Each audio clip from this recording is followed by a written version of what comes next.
Coming up on Something is About to Happen. When you are God's choice, it doesn't matter where darkness has hidden you in its ugly veil. God, who is the light, he knows how to fish for you and pick you up in a second and snatch you from the back and bring you to the front, take you from down under and lift you up and over, bring you out of obscurity and establish you in nobility.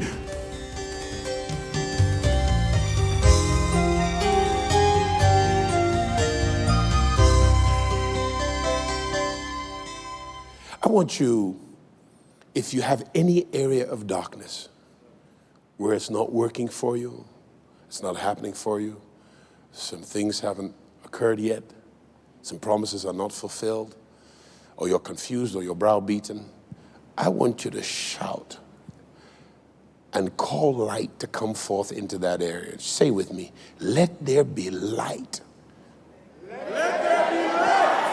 That's my subject this morning. Let there be light.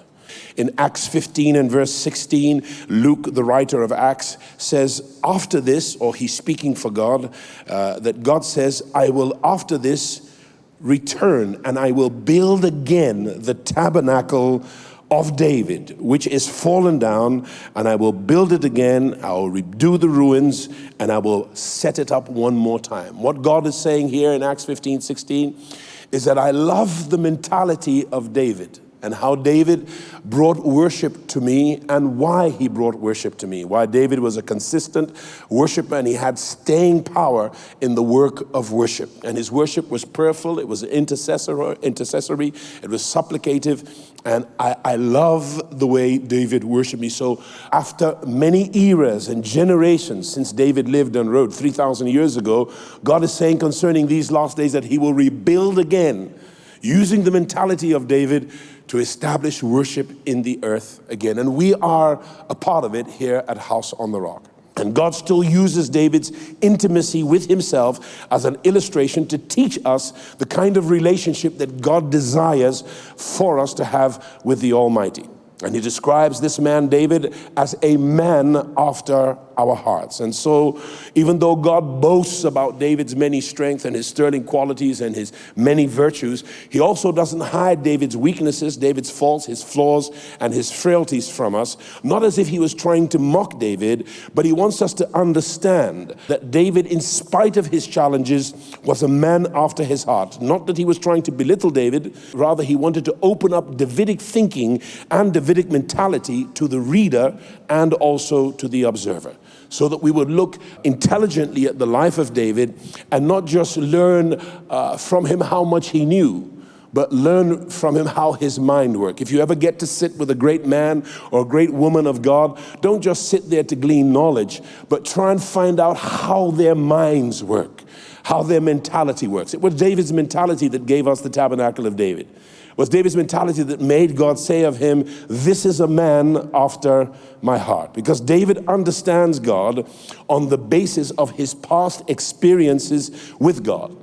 And it brings me to an important point where I must note how we explain divine realities that are impossible to understand by using earthly metaphors that we understand to help us understand those things that are normally impossible for us to understand. So for example, God will say in the scriptures that the hand of the Lord was upon Moses, or the hand of the Lord was upon Elijah, or the hand of the Lord was upon Ezekiel. And this would not be literal because God wasn't running around after them putting a physical hand on them. It was just an annotation that God was saying, my favor is upon Elijah, that my anointing and my commission, my power is upon Ezekiel. And here is David. David gives us metaphors when he's talking about God, and he tells us that the Lord is my shepherd. This he does in Psalm 23. He says, as I shepherd the sheep, so God shepherds me. And as a diligent and conscientious shepherd, I've gone out to look after my father's flock, and I am their shepherd, and my disposition to them is to ensure that they never lack anything that they need. And the way I ensure that they never lack anything they need is the same way that a greater shepherd than me always ensures that I never lack anything I need. And I lead them beside still waters. I make them to lie down in green grass. Likewise, God makes me lie down and be restful in the abundance of his supplies. And he also ensures that I'm not resting beside choppy, dangerous waters, but he calms me down and lays me down beside still waters. He restores my soul the same way I am a restorer to my Father's sheep. Everything I am to them is grandiloquently much more to me in the same way. So he uses my language and my methods to teach me how he is to me in a much greater way than I am to the sheep. And he says he causes me to walk in the right path because of his credibility, his reputation, the way that I want to protect my reputation to my father Jesse and to my 7 brothers so they don't think of me as a loser.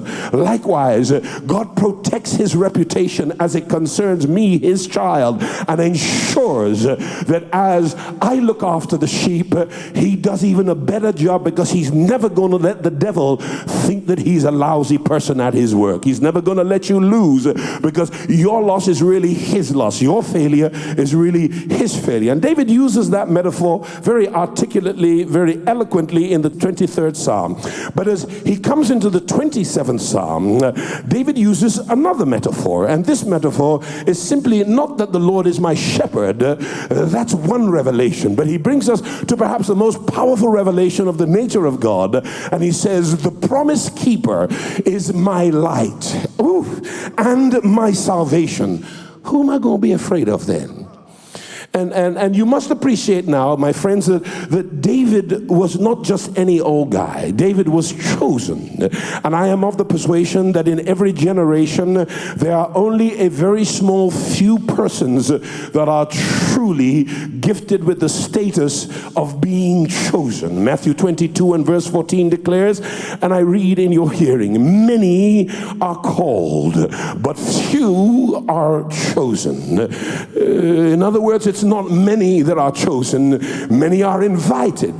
But of those who are invited, it's a specific kind of person that is chosen. Isaiah 48 and 10. Isaiah 48 and 10 throws some light on this prerogative of God. And he says, like silver tried in the fire, I have refined thee, and I have chosen thee in the furnace of affliction. In simpler terms, what is a furnace? A furnace is a place where fire is heated to hundreds of degrees Celsius, where anything you put in there is going to cook, and after it's cooked, if you leave it there, it's going to burn. So after what is cooked is taken out and given for food, what remains in the furnace is what God is referring to in Isaiah 48:10, the debris, the stuff that was discarded, the stuff that was burned or burnt out. And God says, when I choose my own, those who I will deem with the status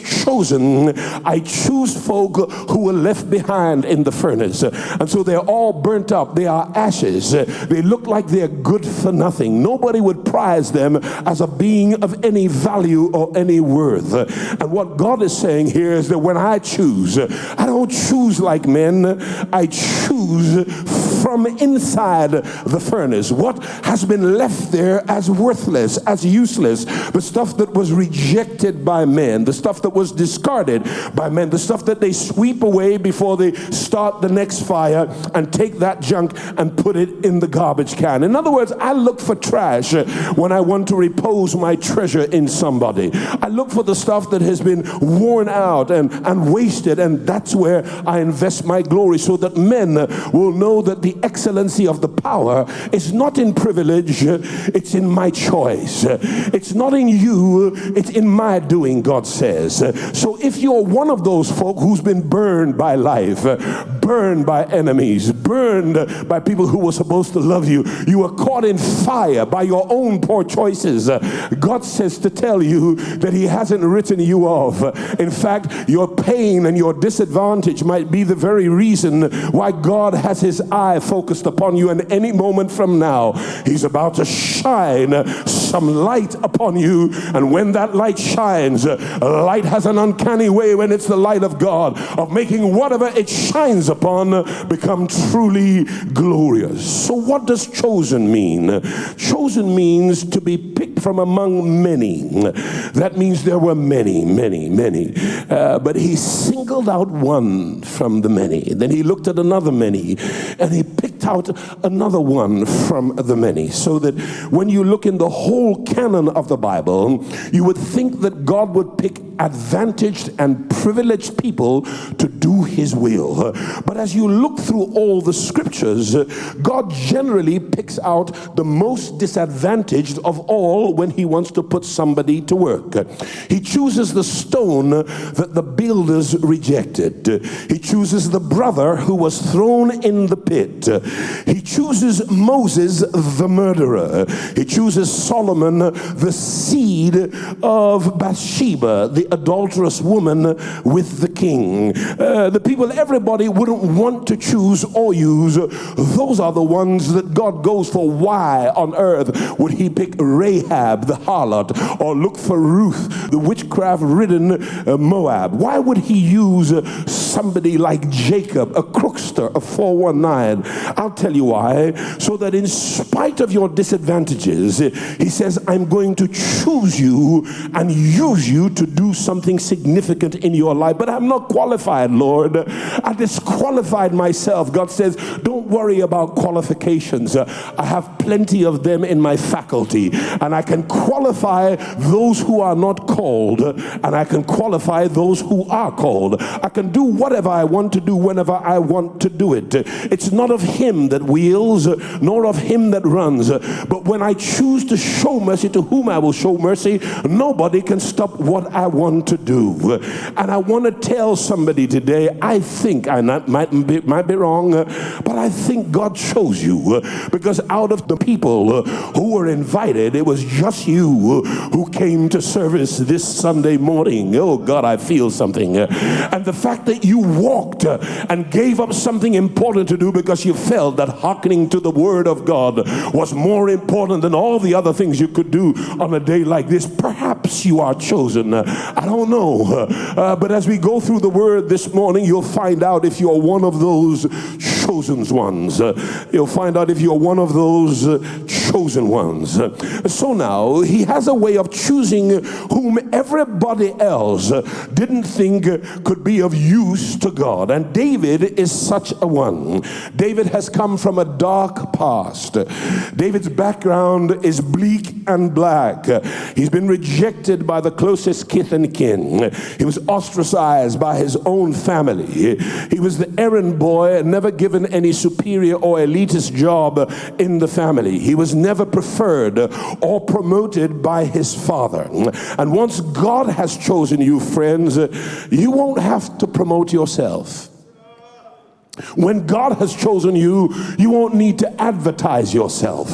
When God has chosen you, you won't need to build yourself a platform. When God has chosen you, you won't need to keep dropping important names and giving out your business cards. Because friend, when you are God's choice, it doesn't matter where darkness has hidden you in its ugly veil. God, who is the light, he knows how to fish for you and pick you up in a second and snatch you from the back and bring you to the front, take you from down under and lift you up and over, bring you out of obscurity and establish you in nobility. God can do whatever he wants to do whenever he wants to do it. And so here's David. Out of the dark and opaque dysfunctional background of his life, God shined the light upon David, signaling to him, son, I have chosen you. I wonder how many of you here are chosen. How many of you here are chosen? And you can be chosen and be broke.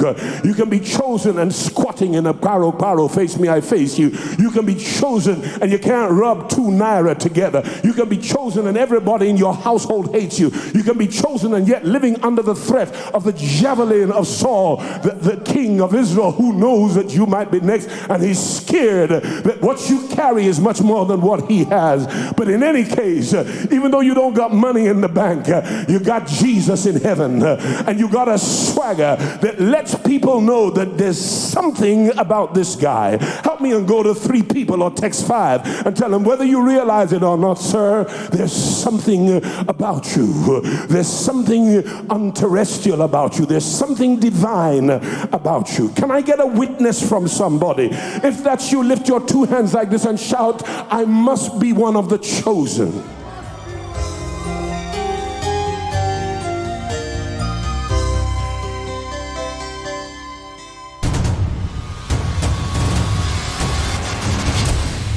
When light shines on anything, it's going to bring you knowledge, and then you will get understanding. And when you have understanding, God will give you situations, challenges, opportunities to test your understanding, not for his benefit, but for your benefit. So anytime you're really in the Word of God, you're going to go through a mind-expanding experience, and therefore you become more effective in your faith, more effective in delivering your life purpose in a victorious, significant way. Darkness cannot stand the presence of light. When God shines the light on anything, it becomes so powerful. What you really need then is just light to shine on that thing. Whether you realize it or not, all the components for success are already there.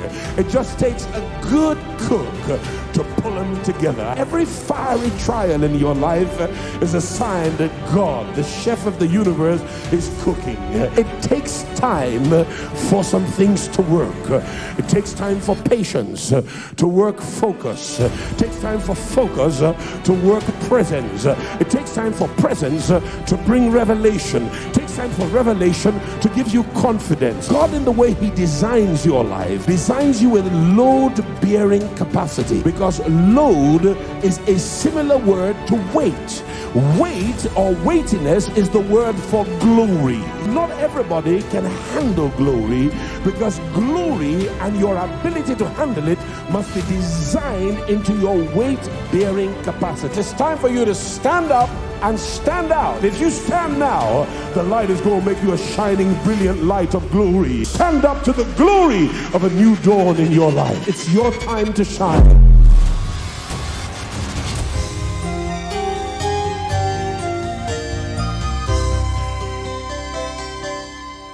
Our Father is called in Scripture the Father of lights. And what he's saying to us is that illumination is different from creation. The manufacturer manufactured this loudspeaker, and it was created.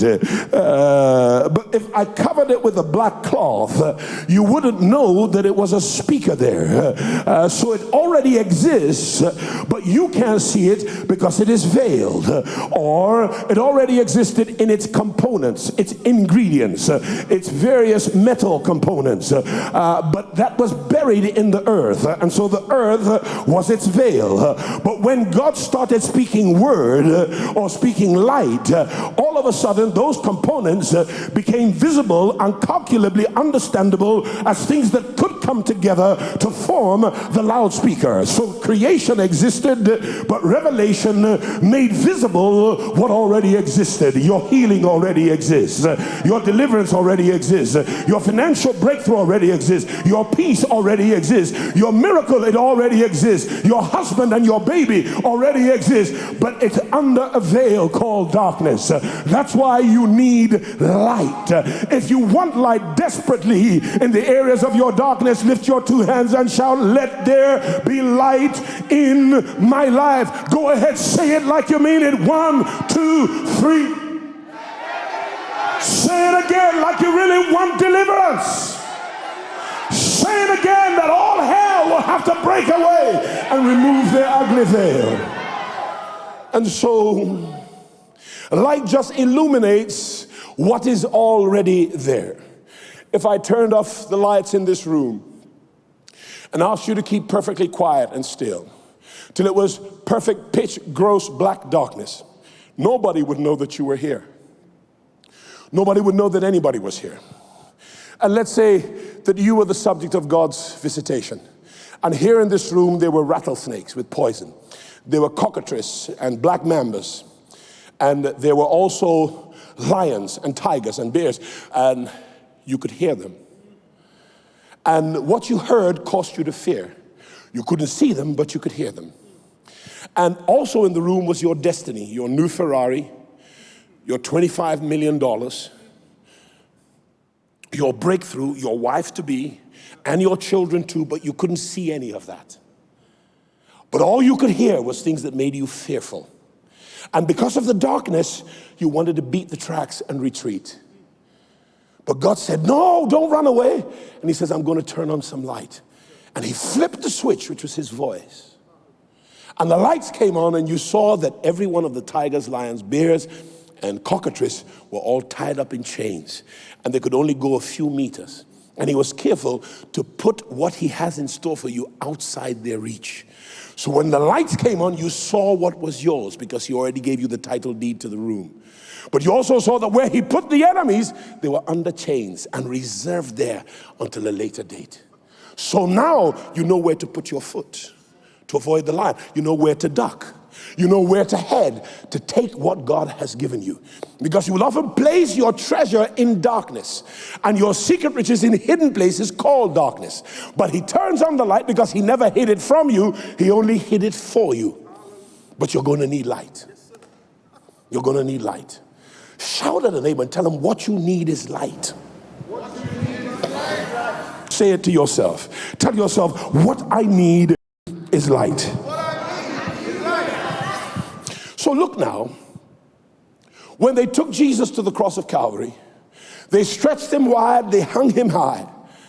And when he had taken the blow of judgmental wrath and exhausted all the wrath of God, he said, being alive, he survived the judgment.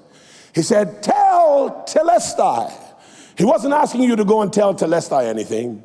He was just simply saying in the Greek, it is finished. What was finished? The entire repository of promises, precious, exceeding great and precious promises, by which he abrogated every gift, every grant that he was ever going to give you. And he allocated all the provision already when he died on the cross. That means it is all already yours.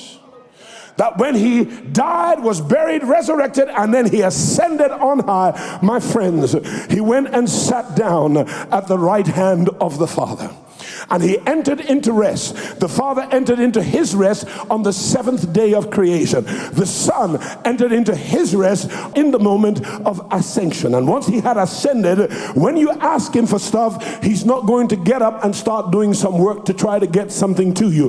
He already finished his work on the cross of Calvary, and he distributed all those things to you and made them available to you here on earth. So you don't need to ask him for stuff, and you have to learn to do like Paul, who didn't ask for stuff. He simply said, God, grant us a spirit of wisdom and revelation. What's that? Light. In the knowledge, that's light, of the Son of God, who is light. That the eyes of our understanding, that means you might not understand how light works, might be what? Enlightened, to know what we already have, the hope of his calling, the riches of the glory of his inheritance, where? In the saints, and the exceeding greatness of his power toward those who believe. Shout at somebody and tell them it's already yours. All you need is light. Yeah, tell somebody else, all you need is light. Tell a third person, all you need is light. You just need him to turn the light on it. And when God shines the light on something, it becomes powerful as a result. When God shines the light on a jawbone of an ass, the jawbone is going to kill 1,000 Philistines. When he shines light on 5 loaves and 2 fish belonging to a little boy, it becomes enough food to feed nearly 20,000 people. When he shines light on a stick for an axe head that was lost whilst it was being swung to cut trees, that stick begins to swim like Michael Phelps. It starts swimming and then does some diving, like deep sea divers, and fishes out the axe head, and the axe head also begins to swim. You hear what I'm saying? Why did it happen? Because God shone the light on somebody, on something. He shone the light on Ezekiel. He became a prophet. He shone the light on a teenage boy called Jeremiah. He became a giant killer, a prophetic waymaker to nations of the world. He shone the light on a guy called Paulo, who was a bad boy from the south side of Miami. And look at what God is doing.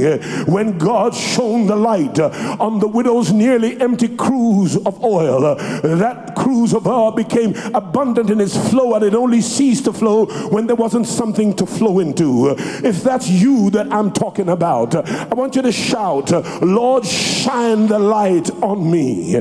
Shine it on me. That woman didn't know that she had resources in her house, and the prophet said to her, what do you have in your house? And she said, really, I don't have anything but a practically empty cruse of oil and a barrel of flour. And he said, go back in the house, shut the door behind you, because God had shone the light on something. Because when divine glory and something that looks incapacious and incompetent come together, he places competence where there was incompetence, advantage where there was disadvantage, power where there was pain, ability where there was inability or disability, strength where there was weakness. Am I talking to somebody yet this Sunday morning? If that's you, lift those two hands again and shout, God, please shine the light on me. Next week on Something is About to Happen. There are things that are about to happen in your life because of the light. And when God lifts you up and starts giving you titles in your business and in your company, the folk who are still in darkness are not going to understand how, what, why her. What they don't know is that when light shines, the darkness comprehends it not. There's somebody here. You've been through hell and high water. You've been through every kind of breakdown and heartbreak, and you made some poor choices in your life. And the enemy wants to use that as basis and premise to wreck your life. But the devil is a liar. Just when darkness was going to consume you, God sent the light, and the light has shone on the good thing inside of you, not the bad thing, because God is about to lift you up. He's about to raise you. He's about to show them that nobody can unchoose what I choose. Nobody chooses for me. It is of not him that wills, nor of him that runs, but I am the one that chose mercy. I will use whoever I want to use. I will empower whoever I want to empower. And you have no consultative advice for me in the matter, because the last time I checked, you are not the Godhead, I am.